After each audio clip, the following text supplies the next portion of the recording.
সম্বন্ধে জানা নেই, ভাষার সম্বন্ধে অভিজ্ঞ নয়। তবু শুনেছি সাধুগুরু বৈষ্ণবের মুখে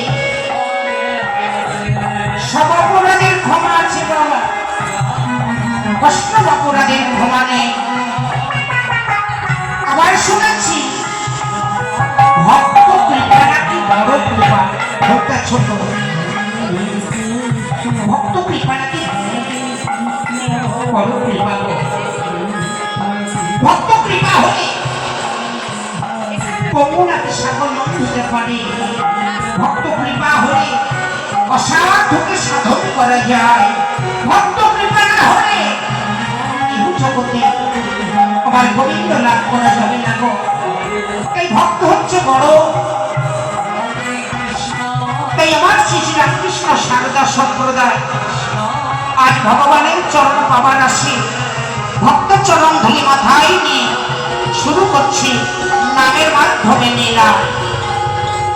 সাগরপাড়া মুর্শিদাবাদ থেকে আগত শ্রী শ্রী রামকৃষ্ণ সারদা সম্প্রদায় শুরু করছে